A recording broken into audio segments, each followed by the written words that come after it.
Muy bien, mis amados hermanos, nuevamente muy buenos días para todos. Vamos a estar meditando en esta mañana en la palabra del Señor en 2 de Timoteo, capítulo 3. Y nuestro hermano hace un momento hizo la lectura desde el versículo 14 hasta el versículo 17. En general, se puede decir que esta es una sola unidad de pensamiento. Sin embargo, hermanos, en la medida en la que yo avance en el sermón, ruego al Señor para que usted entienda por qué yo he dividido esta unidad de pensamiento en dos partes. Nosotros nos vamos a concentrar en meditar sobre el versículo 14 y el versículo 15.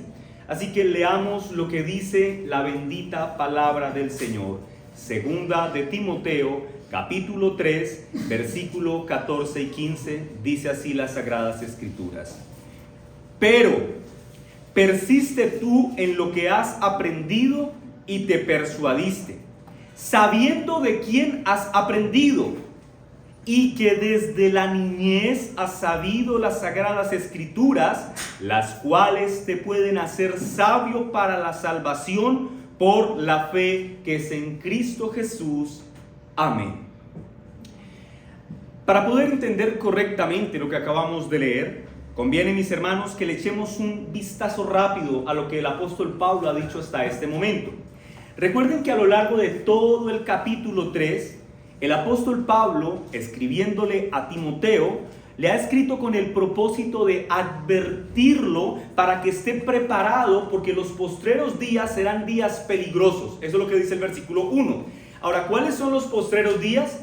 Desde la primera venida de Cristo y hasta su segunda venida. Eso significa que nosotros vivimos en los postreros días. Y Pablo dice, mira, estos postreros días, Timoteo, van a ser muy peligrosos y tienes que estar preparado. ¿Por qué serán peligrosos? Bueno, el apóstol lo explica a partir del versículo 2 y hasta el versículo 5, describiendo las características pecaminosas de los hombres que harán que los días sean peligrosos. Lean conmigo el versículo 2 al 5. Dice, los días serán peligrosos, ¿por qué?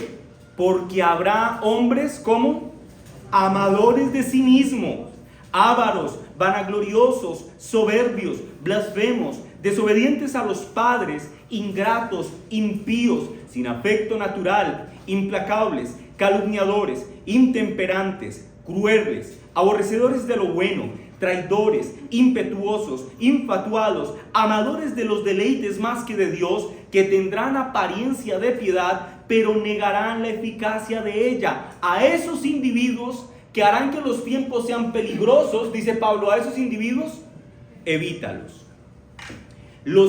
Pablo exhorta a Timoteo a que se aleje de aquellos que harán que los tiempos sean peligrosos. Pero ahora noten lo que dice en el versículo 10.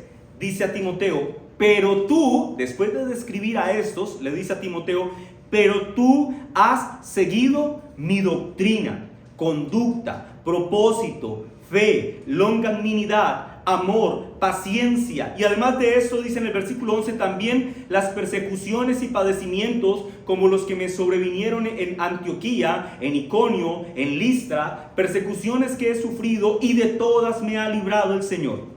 Aquí, ¿qué tenemos entonces en el versículo 10 y 11?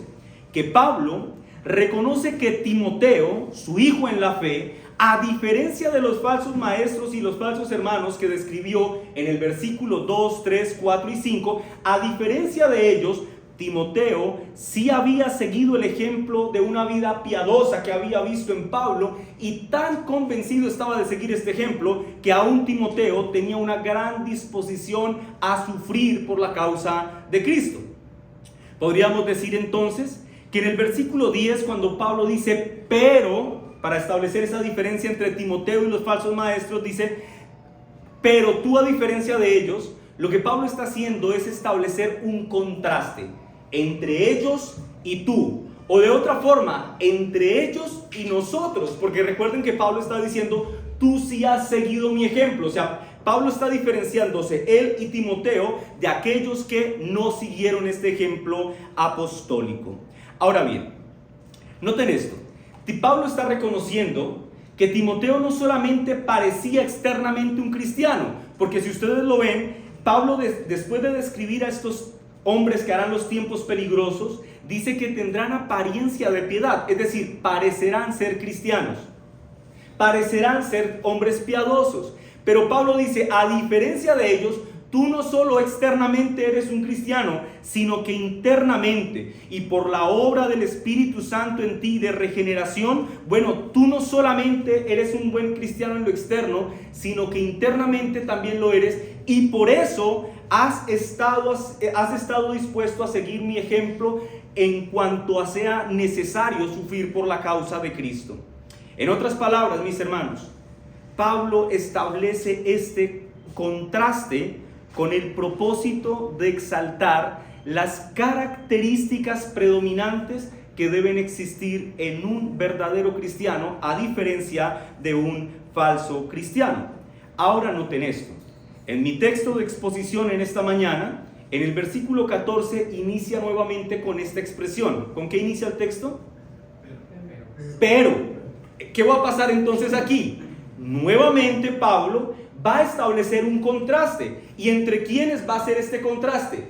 Entre él y Timoteo, ¿y quiénes? Y los falsos maestros que describió en el versículo 2, 3, 4 y 5, pero también de quienes habló en el versículo 13. Ahora, ¿cuál es el contraste que Pablo hace? Versículo 14 dice, pero persiste tú en lo que has aprendido y te persuadiste. Esencialmente, el apóstol Pablo le dice a Timoteo que él, a diferencia de los falsos maestros y de sus adherentes, Timoteo debía seguir el camino opuesto a ellos.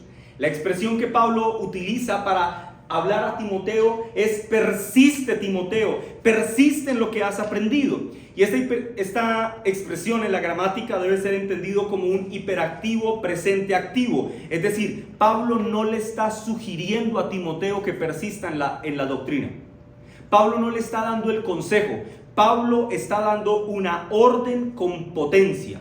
Pablo le está diciendo a Timoteo, esto es lo que debes hacer. No debes dejar de persistir en aquellas cosas que has aprendido. ¿Y qué es lo que ha aprendido Timoteo? Pues la doctrina. Y sobre esa doctrina que Timoteo ha sido formado, él ha generado, dice el texto, una gran convicción personal. Está persuadido de esa doctrina. Timoteo, a diferencia de los falsos maestros, escuchen, no solamente había escuchado al apóstol Pablo predicar. Timoteo había aprendido de Pablo. Y esta expresión en el original tiene la connotación de alguien que ha aprendido por indagación o por observación temprana. Noten esto. Timoteo no había aprendido por escuchar a Pablo accidentalmente. Timoteo, a diferencia de los falsos maestros, había tomado la determinación de escuchar con sólida atención las enseñanzas doctrinales del apóstol Pablo, y por eso estaba tan convencido de ellas. Timoteo no solamente vino y se sentó a escuchar al apóstol Pablo en la sinagoga dar una exposición de la salvación por fe. No, Timoteo estaba muy interesado en lo que Pablo estaba predicando y había hecho de esas verdades que Pablo predicaba su propio estilo de vida. Por eso el texto dice que él estaba persuadido de esta doctrina, de esta enseñanza. Es decir, Timoteo no solamente había almacenado conocimiento en su mente, sino que había hecho de ese conocimiento su propio estilo de vida. El discurso de Pablo no solamente estaba arraigado en la mente de Timoteo, sino que ese discurso había bajado hasta su corazón, y Timoteo ahora era cautivo de la verdad del evangelio para salvación. Y aquí, mis hermanos, aunque esto solo es la introducción al sermón, quiero que noten que el texto nos provee una aplicación prematura. Noten esto. No basta solo con que aprendas, pues aún los falsos maestros y los falsos cristianos pueden aprender. Noten esto, hermanos. El aprendizaje en todo caso es un elemento esencial en la vida cristiana. No puedes amar lo que no conoces. Y para amar más lo que ya conoces, debes conocerlo más. Luego entonces el conocimiento es esencial para un cristiano. Pero así como el conocimiento es esencial, mis hermanos, el conocimiento no puede usurpar la labor que solo puede hacer el Espíritu Santo, y es transformar el corazón del hombre. El solo conocimiento, mis hermanos, sin que se acompañe de la obra transformadora del Espíritu Santo no es nada. Y cuando el conocimiento llega a ser algo, es cuando aquel cristiano que ha entendido las bondades que se revelan en el Evangelio, no solamente hace un asentimiento intelectual de lo que ha escuchado, sino que ahora ha hecho de estas verdades las verdades a las que aferrará su vida, y está profundamente convencido de ellas, y entonces la obra de transformación ocurre en su corazón. Ahora bien, Pablo le dice, mira, persiste. ¿En qué? En la doctrina de la que estás muy convencido. Eso es lo que hemos visto hasta acá, ¿cierto? Pero a partir de este punto va a pasar algo muy interesante. El apóstol Pablo va a declarar dos razones por las cuales Timoteo tiene que seguir persistiendo en la doctrina que él ha creído. De hecho, al final de la segunda razón, cuando la veamos completamente, ustedes van a darse cuenta que en realidad solo era una razón.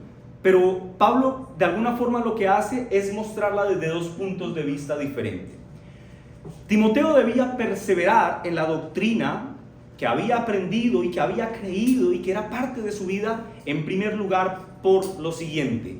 Los que toman nota, este es el primer punto del sermón: el carácter digno de confianza de quienes lo instruyeron. ¿Por qué debes perseverar en la doctrina? Porque quienes te instruyeron en ella son dignos de confianza. Lean conmigo el versículo 14, parte B.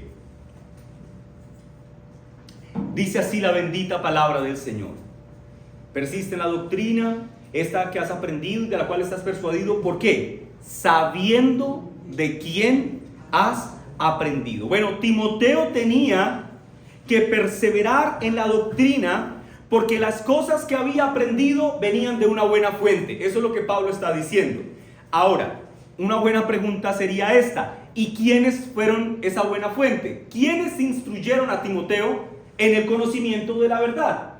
Naturalmente, Pablo tiene que estar pensando en él, porque recuerden, Timoteo era discípulo de Pablo, así que Pablo se está teniendo en mente cuando él dice, confía en la fuente de la que has aprendido. ¿Por qué? Porque él es un apóstol. O sea, Pablo no está desconociendo el hecho de que él sea un apóstol de Cristo. Él sabe que él es un apóstol y que está recibiendo palabra inspirada de Dios, y por tanto le dice a Timoteo, cree lo que yo te he predicado. Pero si vamos más atrás en el contexto de la segunda epístola a Timoteo, claramente el apóstol Pablo también tuvo en mente a Loida y a Eunice, la abuela y la madre de Timoteo.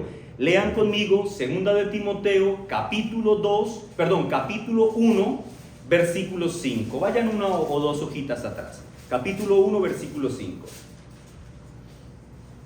Dice así la palabra del Señor: trayendo a la memoria la fe no fingida que hay en ti. Pablo dice, mira, yo sé que tú no eres un hipócrita, porque tu fe no es fingida. Pero mira lo que va a decir en relación a la no hipocresía de Timoteo. Dice, en relación a esa fe no hipócrita, dice, la cual habitó primero en tu abuela Loida y en tu madre Eunice, y estoy seguro que en ti también. En otras palabras, tu madre y tu abuela eran creyentes verdaderas, no eran ningunas hipócritas. Y lo que está haciendo Pablo es recordarle a Timoteo y a nosotros, sus lectores, que hubo un momento en la vida de este individuo en el que él fue formado doctrinalmente por su abuela y por su madre. Es como si el apóstol Pablo dijera, al igual que yo, estoy seguro que tu abuela y que tu madre no son ningunas hipócritas en cuanto a la fe. Y como tengo la certeza de que ellas verdaderamente son creyentes, estoy convencido de que ellas hicieron un buen trabajo contigo en cuanto a tu crianza. Estoy seguro que desde que eras un pequeño niño, estas dos mujeres te criaron en el conocimiento de la palabra del Señor y formaron en tu corazón un entendimiento correcto de la doctrina de la salvación. Noten esto. Pablo en el texto reconoce el esfuerzo de una abuela y de una madre temerosas del Señor que habían realizado un buen trabajo en cuanto a la formación doctrinal de Timoteo antes de su conversión. Porque ¿cuándo se convierte Timoteo? En el primer viaje misionero de Pablo, donde le conoce. No se convirtieron por la exposición doctrinal de su abuela y de su madre, pero Pablo reconoce que el esfuerzo que hizo esta abuela y esta madre formando doctrinalmente a este niño fue un esfuerzo digno de ser exaltado. Desde que era un niño lo habían instruido en la palabra del Señor. Ahora bien, vale la pena aclarar, mis hermanos, que la referencia que Pablo hace aquí de sí mismo y de Loida y de Eunice como fuentes dignas de confianza no es una referencia a que son dignos de confianza porque sí, o alejados o separados de la palabra de Dios, sino que más bien son dignos de confianza o se les debe considerar como una buena fuente en tanto lo que ellos enseñaron a Timoteo en su vida de joven y en su vida de niño estaba completamente alineado con la palabra de Dios. Como estaba alineado con la palabra de Dios, la instrucción que ellos y ellas le dieron a Timoteo, entonces se puede decir que eran buenas fuentes. Y hago esta aclaración, mis hermanos, para que nadie piense que una buena fuente de consulta siempre es aquel hombre que dice que habla de parte de Dios. Pues muchos dicen hablar de parte de Dios en nuestros días.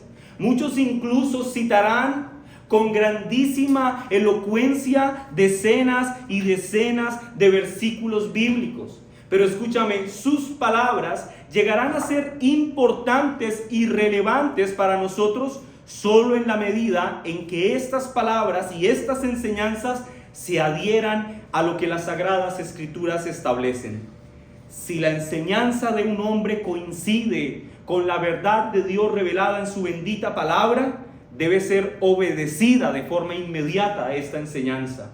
Pero si la enseñanza de un hombre discrepa, aunque sea sutil, pequeñamente de la palabra revelada de Dios, no importa si este hombre tiene un buen discurso o es muy simpático con las personas, su enseñanza debe ser rechazada categóricamente y rotulada como una falsa doctrina. Calvino al respecto dice: nada hay tan inconsistente con la naturaleza de la fe como una ingenua credulidad, la cual nos permite acoger todo sin discriminación alguna, no importa lo que sea ni su procedencia, porque el fundamento principal de la fe, dice Calvino, a diferencia de lo que muchos piensan, tiene que ser el conocimiento, tiene que ser el conocer que Dios es el autor de lo que están aprendiendo. Mira, no importa si alguien te habla muy bonito, si lo que está diciendo no coincide con la palabra del Señor, debe ser rechazado. Me encanta como Calvino lo expresa: es inconsecuente con la naturaleza de la fe creer de una forma ingenua, creer sin digerir lo que se les está diciendo. Ahora bien, mis hermanos, este principio de enseñanza que se fundamenta en la verdad de Dios, en su palabra, toma un carácter importante en general en todas las áreas de la vida. Pero si ustedes lo piensan bien, esto toma mucha importancia y es muy consistente esto que estoy diciendo si consideramos el momento en el que una persona más necesita esta instrucción en cuanto a su formación, y es cuando es un niño. Un niño, mis hermanos, necesita ser formado correctamente en la doctrina de Dios. Piensa en esto. Si tú tomas tu Biblia y le regalas una Biblia a alguien, un adulto, tú tienes la esperanza de que la palabra de Dios obre en él cuando él la lea. Pero ¿qué de tus hijos que no saben leer o que no saben interpretar lo que leen? Lo que quiero resaltar en este punto, mis hermanos, es que a la luz de este texto podemos observar la grandísima responsabilidad que los adultos tenemos en torno a la formación doctrinal y espiritual de nuestros niños. En otras palabras, lo que quiero señalar es esto: tú y yo, por la palabra del Señor, se nos ha ordenado, estamos obligados a ser fuentes dignas de confianza para educar a nuestros hijos. Y solo seremos fuentes dignas de confianza para educarlos cuando lo que les digamos coincida con la bendita palabra de Dios. Pero eso implicará que tú debas saber interpretar correctamente la palabra de Dios. Y para interpretar la palabra de Dios de manera correcta, no basta con que tú te la pongas aquí sobre la cabeza y esperes que el conocimiento se te traspase como por Bluetooth. No, tú tienes que indagar, profundizar el conocimiento de la palabra de Dios. Y cuando hayas hecho esto, debes también a la par vivir una vida piadosa a la luz de la palabra de Dios que estás conociendo. Y posterior a esto, cuando tú conozcas la palabra de Dios, vivas la palabra de Dios, entonces tienes el grandísimo deber de inculcar ese correcto entendimiento de las Escrituras a los niños con los que te rodeas. En particular le hablo a los padres. Deben inculcar el conocimiento de la verdad a sus hijos y debemos fortalecer o embellecer esa doctrina que les predicamos a nuestros hijos con un estilo de vida santo. Sí, porque tú le puedes predicar muy bonito, pero si vives como un impío, tu hijo se quedará con tu ejemplo y no con tus palabras. El puritano Matthew Henry dice: la edad de los niños es una época de aprendizaje. Y los niños que van a aprender las cosas que son verdaderas, deben aprender de las Escrituras lo que es cierto.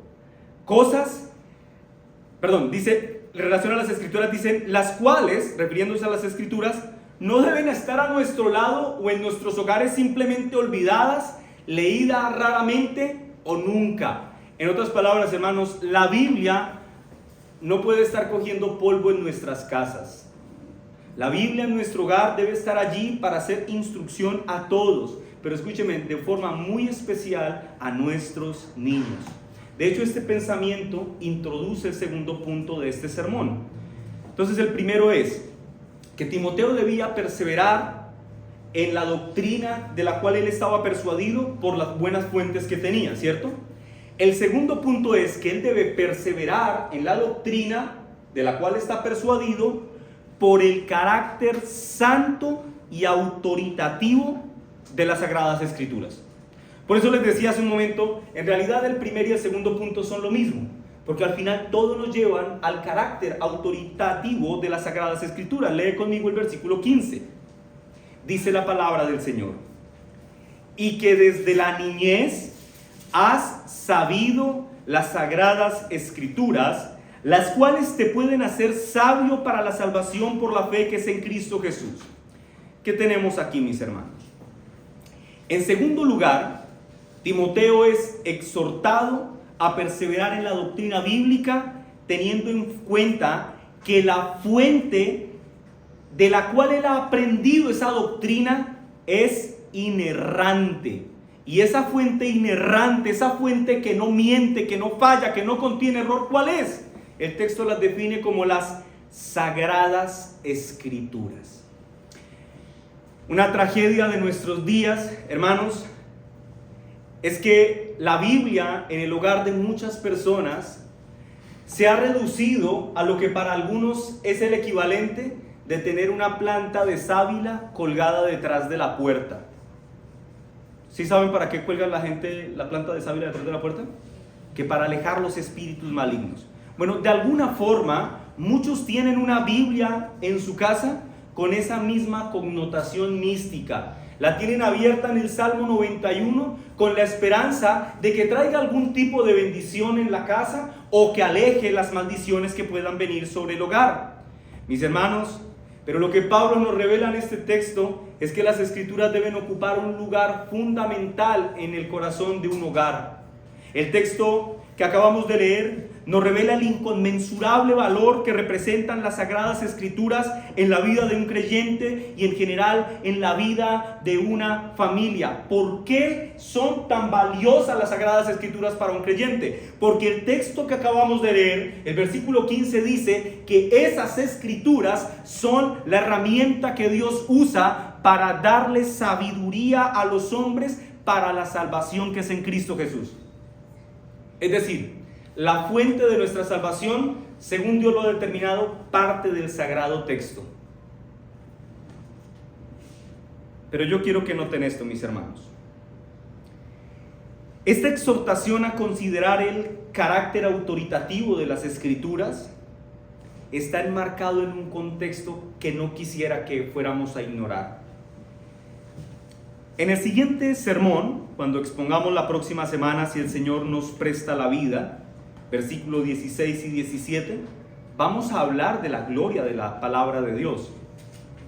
Pero antes de pasar a ese punto, yo creo que ustedes noten que toda esta gloria en relación a las Escrituras es dicha en un contexto, y el contexto en el que son dichas estas palabras es el contexto de la crianza de Timoteo. Timoteo fue criado y formado según el conocimiento de las Sagradas Escrituras. Y en lo que queda de sermón, mis hermanos, será de ese contexto del que estaremos hablando el día de hoy. El versículo 15 dice: y que desde la niñez has sabido las Sagradas Escrituras. ¿Desde cuándo? Desde que era un niño. En esta fracción de la palabra del Señor, mis hermanos, el apóstol Pablo nos deja saber que Timoteo tuvo el gran privilegio de oír la palabra del Señor en lo que algunos dicen que es la mejor forma posible, y es en el vínculo del hogar. Timoteo escuchó de la palabra del Señor en el hogar en el que él fue formado. ¿Y cuándo la escuchó? Desde su niñez. Así que uno puede pensar que 7 o 8 años. La expresión en el original, niñez, hace referencia, o podría traducirse textualmente así: desde su más tierna infancia. ¿Y cuándo es más tierno un niño? ¿Cuando tiene 8 años o cuando tiene 3 o 4 meses? Cuando está más pequeñito. Uno los ve más tiernitos. Digamos, yo ahora que tengo uno muy chiquito y uno más grandecito, claro, al más grande ya lo veo como un niño, y al otro lo veo con mucha ternura porque está muy pequeñito. Esto nos da a entender, mis hermanos, que Timoteo fue criado y formado en el conocimiento de la palabra del Señor desde que era muy pequeñito. Su madre y su abuela Loida y Eunice le empezaron a instruir en la palabra del Señor probablemente desde que era un pequeño bebé. Ahora, ¿qué fue exactamente lo que estas mujeres le enseñaron a Timoteo? ¿Le enseñaron a no dejarse de nadie en la vida? ¿Le enseñaron a ser un berraco? ¿Le enseñaron a sacar el campeón que llevaba por dentro? No, dice el texto que lo instruyeron en las Sagradas Escrituras. Y esta es una referencia, hermanos, a lo que para nosotros es el Antiguo Testamento, porque esas eran las escrituras que ellas tenían hasta ese momento. En la próxima exposición voy a profundizar cómo esta expresión también se aplicaba al Nuevo Testamento según la transición que se hace entre el versículo 15 y 16. Pero por ahora quiero que noten esto. El punto que quiero exaltar aquí es el siguiente: la educación que estas mujeres piadosas le dieron a Timoteo, a su hijo y a su nieto, mis hermanos, tenía una fuerte intencionalidad que giraba en torno a la instrucción bíblica. Hermanos, la bendición de instruir a un niño bíblicamente desde su infancia radica en el hecho de que es en la palabra del Señor que ese niño puede hallar sabiduría para salvación. Pero lo contrario también es cierto. Si tú instruyes a tu hijo para el mundo, estás privando a tu hijo del beneficio de conocer aquella verdad que puede darle vida eterna. Y hermanos, y yo quiero que ustedes en este punto entiendan que la crianza bíblica de los niños no es un asunto de importancia secundaria.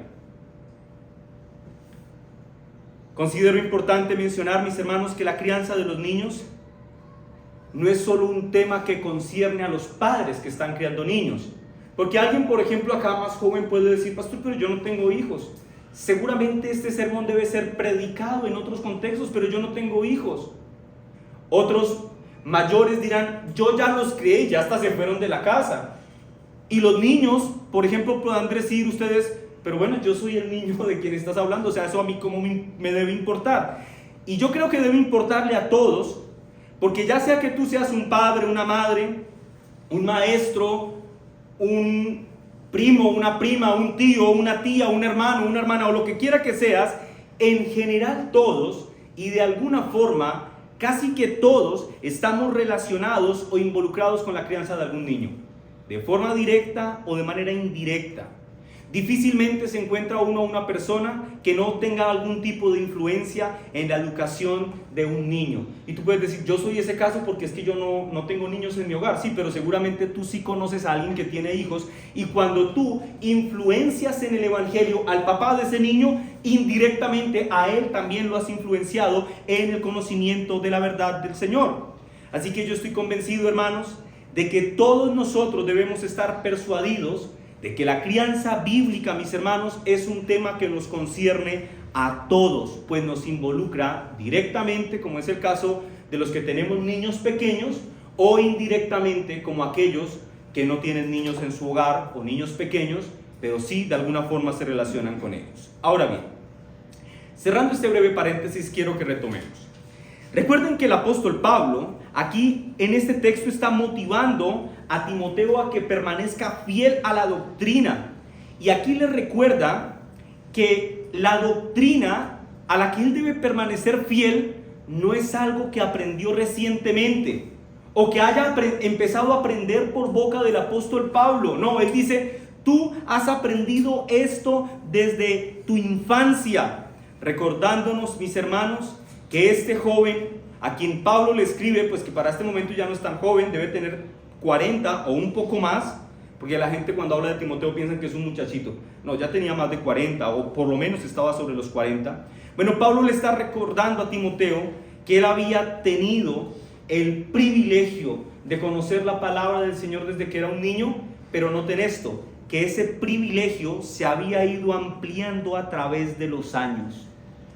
Es decir, Timoteo no se quedó con el conocimiento doctrinal que adquirió cuando era un niño. Lo que indica esto para nosotros, hermanos, en cuanto a la formación doctrinal de los niños, es que la semilla de la palabra que se siembra en el corazón de ellos debe sembrarse con esperanza. Debemos sembrarla con la fe en el Señor de que Él hará que esa semilla que tú hoy siembras con diligencia, pueda que no sea hoy o mañana o en 2 o en 3 años, quizá en 20 años, pero pueda que por la gracia del Señor esa semilla crezca y traiga fruto de bendición cuando ese niño se convierta en un adulto. Noten esto, hermanos, criar a nuestros hijos en un hogar cristiano es el mayor regalo que podemos darles. Mira, lo que tus hijos necesitan no es que salgas corriendo a utilizar tu tarjeta de crédito para darles el último iPhone, o que le compres la ropa de marca que él desea tener, o que lo lleves a comer al lugar de moda. Y no estoy diciendo que estas cosas necesariamente estén mal, tú debes proveer las necesidades materiales de tus hijos, pero el mayor regalo, la mayor herencia que tú puedes dejar a tus hijos es dejarles saber a ellos que tú eres un hombre piadoso que lo ha formado en el conocimiento de la palabra de Dios. Y eso significa que tus hijos deben ver en ti a un hombre o a una mujer que profundiza en el conocimiento de las sagradas escrituras. Lo que ellos necesitan es que tú los eduques en el conocimiento de la verdad para que su vida sea conducida por esa verdad y no por este mundo destructivo que los quiere exterminar. Hermanos, basta ya de pensar que un breve tiempo en la escuela dominical es suficiente para formar o instruir doctrinalmente a tus niños. Escúchame, la iglesia, hablo de este momento, no tiene la obligación de formar doctrinalmente a tus niños. Esa obligación primariamente recae en el hogar. Aquí probablemente se refuerce el esfuerzo que tú como padre has hecho en el hogar, pero no puede la iglesia sustituir tu deber. Varón que me escuchas, ese llamado sacerdotal a pastorear tu hogar no puede ser sustituido por un maestro de escuela dominical. Tú estás llamado por las escrituras a pastorear el corazón de tus hijos. Tu hijo, escúchame, tu pequeño hijo, tu pequeña hija necesita ver que tú eres un hombre que abre la Biblia en casa. necesita ver que tú pasas tiempo diario en oración, necesita ver que tú eres un hombre tan fiel o una mujer tan fiel al Señor que permaneces inamovible a Cristo a pesar de las circunstancias si son muy adversas. Hermanos, noten esto, la palabra del Señor nos enseña que la educación de los niños es importante y que es tan importante que debe empezar desde que son muy pequeñitos, como fue en el caso de Timoteo. Educar a los niños en el conocimiento de las Escrituras es la voluntad de Dios. Un mandamiento de la creación es algo que Dios dio antes del establecimiento de la ley moral, que hace parte implícitamente de la ley moral y que está allí presente desde siempre y que no se puede abrogar. En la creación, el Señor, ¿qué le dijo a Adán y a Eva? Multiplicaos y sojuzgad la tierra, ¿cierto? ¿Eso se abrogó? No. Los creyentes seguimos teniendo ese llamado. Ahora, en un entendimiento teológico de lo que estaba pasando en el huerto del Edén, nosotros entendemos que la voluntad del Señor era que el huerto del Edén no se quedara del tamaño con el que fue creado. El huerto del Edén tenía que crecer y tenía que llenar toda la tierra. ¿Y cómo iba a crecer? A través de la multiplicación, es decir, que tuvieran hijos, para que se expandiera el reino de Cristo. Y nosotros seguimos siendo llamados a esto, hermanos. La multiplicación natural u ordinaria es la voluntad de Dios para los creyentes, que tengamos hijos y que los criemos en el temor del Señor, para que quiera Él por su gracia ellos crean y entonces el reino de Cristo se siga expandiendo. Mira lo que dice la palabra del Señor. Quiero invitarlos a todos a Proverbios 22, versículo 6. Este es un texto que todos han leído, hermanos. Muy popular, muy famoso, Proverbios 22, 6. Para que tú entiendas que en realidad es la voluntad de Dios que los niños sean criados en el conocimiento de la palabra de Dios. Dice Proverbios 22, 6. Instruye al niño, ¿cómo? En su camino, mira la promesa, y cuando fuere viejo, no se apartará de él. Y yo sé que genuinamente, después de leer ese texto y de entender la gran responsabilidad que tenemos en torno a la crianza de los niños, alguno podría honestamente preguntarse lo siguiente: pastor, ¿y cómo puedo hacer eso? O sea, pastor, este es mi caso, yo tengo niños chiquitos, pastor, este es mi caso. Pueda que no tenga hijos, pero tengo hermanitos, tengo sobrinos, o tu caso puede ser que tengas hijos, como es mi propio caso personal. ¿Cómo podemos criar a nuestros hijos según las Sagradas Escrituras? Bueno, hermanos, de esto hay mucho que decir y hablaríamos horas y horas al respecto, pero yo quiero darte por lo menos 5 pautas en lo que queda del sermón para que tú las lleves en tu corazón y de esta manera puedas instruir correctamente a los niños en el camino del Señor. Estas pautas las he tomado de las reflexiones escritas por J.C. Wright en torno a la crianza piadosa de los hijos. La primera dice lo siguiente: esto va a sonar como una redundancia o como una obviedad, pero van a entender por qué lo voy a decir. Si quieres criar a tu hijo en el temor del Señor, debes en primer lugar instruirlo en el camino que debe andar. En otras palabras, tú debes decirle a tu hijo por dónde debe ir y no dejarlo ir por donde a él le gustaría irse. ¿Me entiendes? Tú debes decirle a él: mira, este es el camino es que yo quiero ir por acá. No es pregunta, vas a ir por este camino. Tú debes instruir a tu hijo en el camino de las Sagradas Escrituras. Mira, porque esto es importante, hermano, porque muchos olvidan con muchísima facilidad que la Biblia nos indica que nuestros niños, desde que nacen, por cuenta de la caída en el huerto del Edén, nacen con una predisposición a lo malo. Por tanto, si tú dejas a tu hijo que él escoja por sí mismo el camino que quiere tomar, lo más seguro es que escoge el camino malo. Eso es lo que va a pasar. Por eso para el cristiano es inadmisible, mis hermanos, escuchar cosas como que el niño de 6 años o de 7 años dijo que aunque era un niño, se sentía atrapado en el cuerpo de una mujer. Entonces sus padres tomaron la decisión de fomentarle un proceso de medicamentos para que entonces empiece a cambiar su cuerpo. Eso es inadmisible. Mira, tú tienes que guiar a tu hijo en el camino, porque tu hijo, como todos los hijos de nosotros, como todo ser humano que ha nacido sobre la tierra, nace con una predisposición al mal. Porque el pecado, dice las Escrituras en Romanos capítulo 5, entró por un hombre y con él a todos los hombres. Todos nacemos en pecado.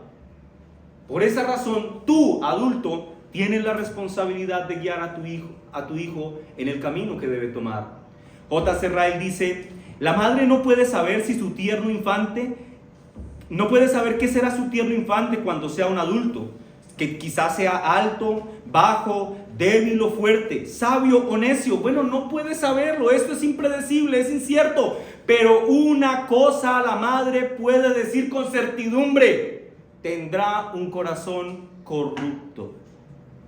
Y como lo tiene, tú debes decirle el camino que él debe tomar.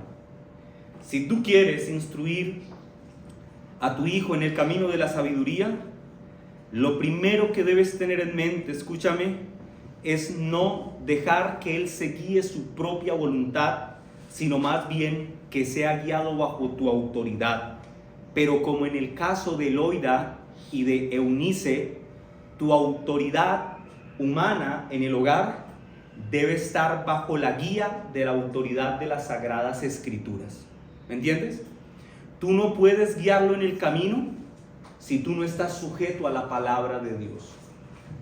Dice Ray: piense por él, juzgue por él, actúe por él, tal como lo haría por alguien que es débil y es ciego. Por favor, no lo entregue a sus propios gustos e inclinaciones erradas.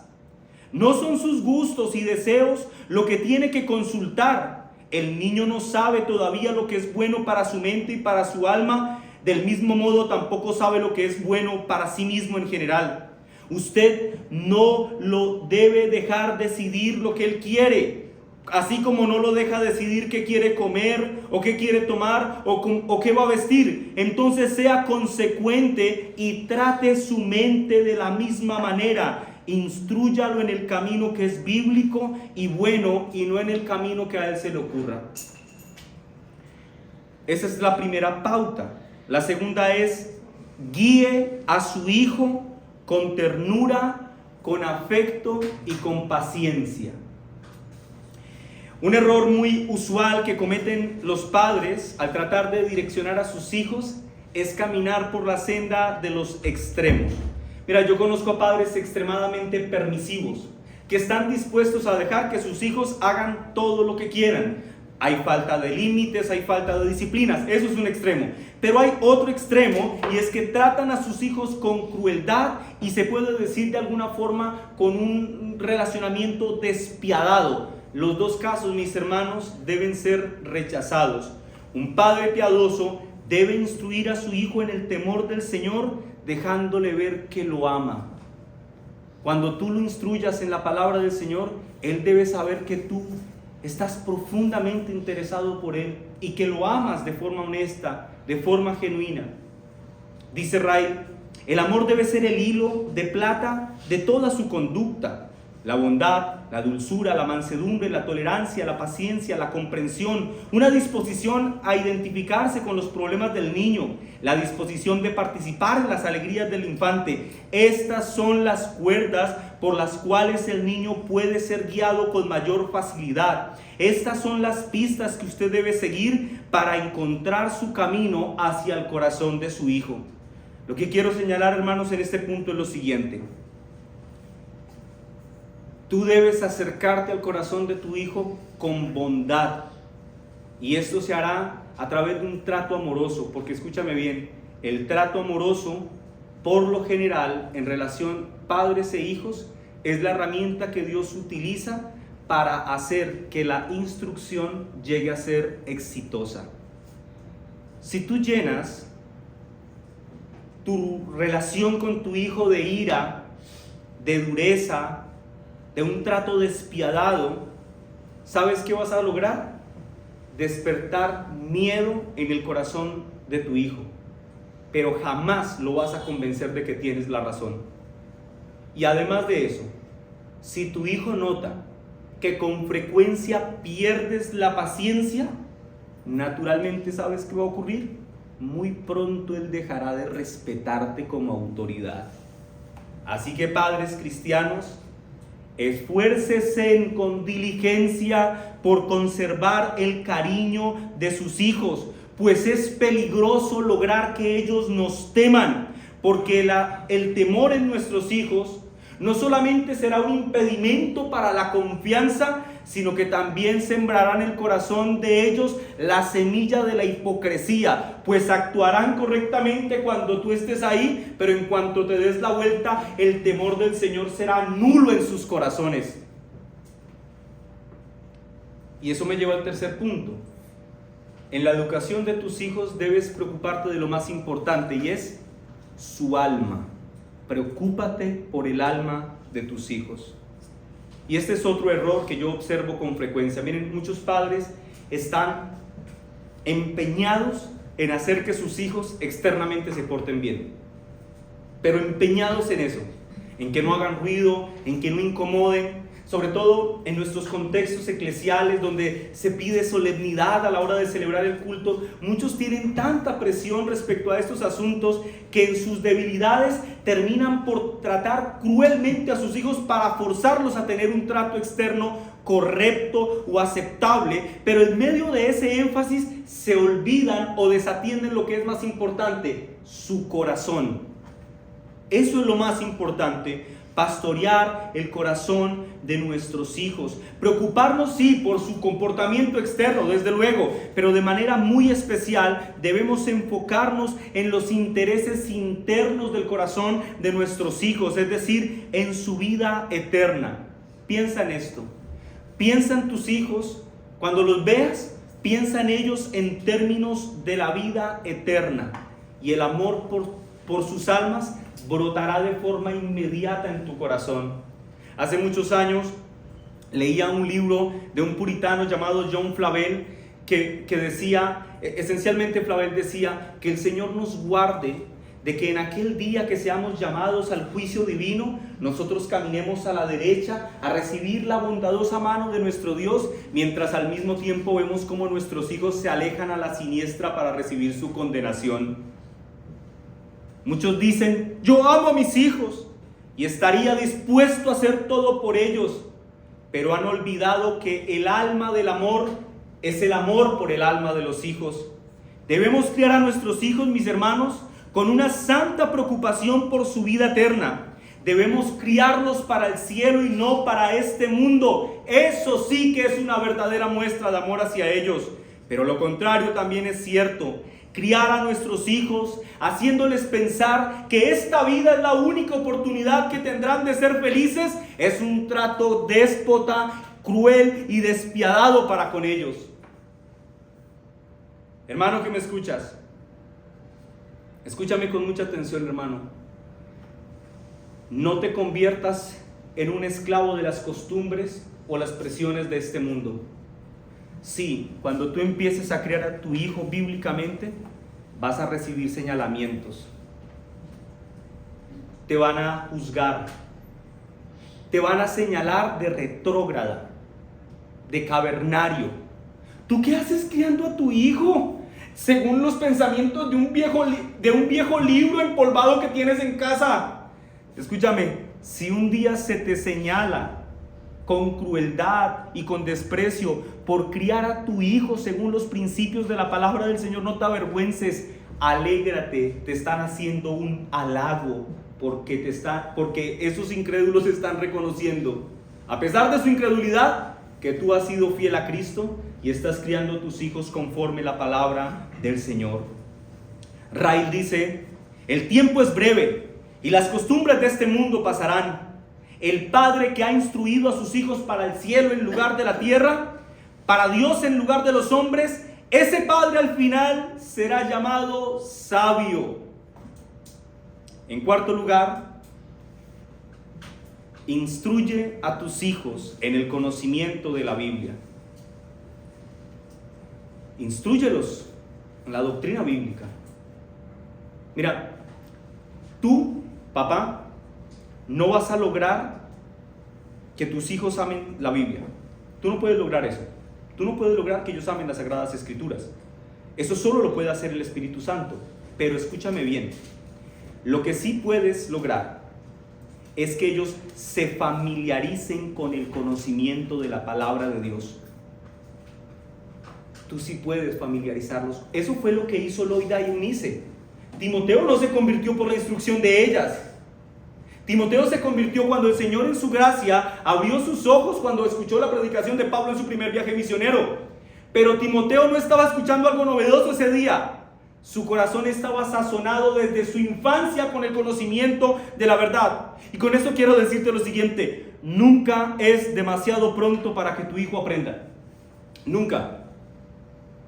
Hablaba con unos hermanos, una niña de 10 meses, nuestro hijo de 6 meses, en general todos nuestros niños, no importa cuán pequeñitos sean, instrúyelos en el conocimiento de la palabra del Señor. Dice Ray lo siguiente: hay quienes honran un catecismo más que la Biblia. Hay quienes llenan la mente de sus hijos con patéticos libros de cuentos en lugar de las Sagradas Escrituras. Pero si tú amas a tus hijos, permite que la Biblia sea sencillamente todo en la instrucción de sus almas y que hagas entonces a todos los demás libros secundarios en su formación. Por eso nosotros siempre recomendamos que cuando tú haces el culto familiar en el hogar, leas la palabra del Señor en casa. Mira, es tu deber como cristiano, en relación a tus hijos, llenar sus mentes de las Sagradas Escrituras. Los creyentes adultos debemos motivar esta realidad en ellos, que la palabra de Dios more ricamente en sus corazones. Motivemos a nuestros hijos en la lectura bíblica en el hogar. Hablemos sin reparo del pecado. Declaremos con gozo en nuestros hogares aquella verdad gloriosa de la persona y obra de Cristo, su muerte, su resurrección. Contémosles que en Cristo hay perdón de pecados. Nunca es demasiado temprano para empezar, ni demasiado tarde para no hacerlo. Pablo, hablándole a Timoteo respecto a las Escrituras, les dice que desde la niñez las has aprendido, y agrega: las cuales te pueden hacer sabio para la salvación que es por la fe en Cristo Jesús. Escúchame, padre, instruye a tus niños lo suficientemente bien en la palabra de Dios como para que ellos, cuando tengan edad para leer por sí mismos y de interpretar por sí mismos, abran sus Biblias y en cada página que abran se encuentren con Cristo como su Señor y Salvador. Esto me lleva al último punto de este sermón. Fomenta la oración en tus hijos. Podríamos decir, hermanos, que la oración es el respirar de la vida cristiana. Un cristiano sin oración, hermanos, es como un hombre sin alimento. Un hombre sin alimento no se muere al siguiente día, pero déjalo sin comer muchos días y se va a morir. Lo mismo pasa con el cristiano que no se alimenta diariamente de la oración y que no sazona ese alimento con la palabra del Señor. Un padre cristiano, uno que ama realmente a sus hijos, tiene que hacer todo lo que esté en sus manos para instruirlos en el camino del Señor. Y una forma muy elemental de inducirlos a las cosas del Señor es influyendo en ellos el hábito de la oración. Y digo que es una forma muy esencial de iniciarlos en las cosas del Señor, porque yo que sepa, ninguno de nuestros hijos nació con la capacidad de leer. Pero desde pequeñitos les enseñamos a poner sus manitos una contra otra y a cerrar sus tiernos ojitos y dar gracias a Dios por los alimentos. A decir: coge la mano de mamá porque vamos a orar. Y empezar a inculcar en ellos este hábito de la oración. Permite que tu hijo te escuche decirle al Señor: Padre, te ruego porque lo salves a él. Desde pequeño le estás haciendo saber que él está depravado y en necesidad de Cristo para salvación. Es que mis hijos no oran, pastor, a ellos no les gusta orar ni 5. Escúchame lo que dice Ray respecto a los hijos que no oran. Créeme Si nunca has escuchado a tus hijos orar, tú tienes la culpa. Una buena forma de fomentar el hábito de la oración en nuestros hijos no es imponiéndoles que oren, es a través de nuestro ejemplo. Debemos orar en familia, debemos motivarlos a las oraciones grupales, pero también motivarlos a las oraciones privadas. ¿Y sabes cómo motivas a tus hijos a que tengan una oración privada? Cuando él pasa por tu cuarto y te ve a ti solito orando, él se va a sentir motivado a buscar de Dios como su papá a solas lo está haciendo. Y yo te pregunto, a la luz de todo esto que se ha expuesto en esta mañana, yo te pregunto, ¿tú qué estás haciendo para criar a tus hijos en el temor del Señor? Nadie tiene que responderme esta pregunta, pero debe respondérsela en el corazón. ¿Estás haciendo todo lo que deberías hacer para criar a los niños en el temor del Señor? Un día tus hijos, sí, ese hermoso niño, esa hermosa niña a la que tú has visto crecer, un día él tendrá que rendir cuentas individualmente delante del Señor. Y si tú haces un buen trabajo, si tú los formas y los equipas en el conocimiento de la verdad, podemos tener la esperanza y vivir con esta esperanza de que el Señor en algún momento obrará y bendecirá la semilla que tú has plantado en el corazón de ellos. Qué regalo tan maravilloso, mis hermanos, criar a nuestros hijos en el temor del Señor. Esa no es la realidad de muchos de nosotros. Nosotros fuimos criados silvestremente y fuimos criados con la ley de la selva. Hermanos, eso explica la decadencia social que tenemos en nuestros días. Pero el Señor, por su gracia, nos permitió un día conocerle, y para la gloria suya nos ha permitido tener hijos, y para su gloria, hermanos, nosotros hemos escuchado hoy la voz de Dios exhortándonos a criar a esos niños en el conocimiento de la verdad, y que su reino sea expandido a través de ellos. Es el anhelo de nuestro corazón. Oremos, hermanos. Amén.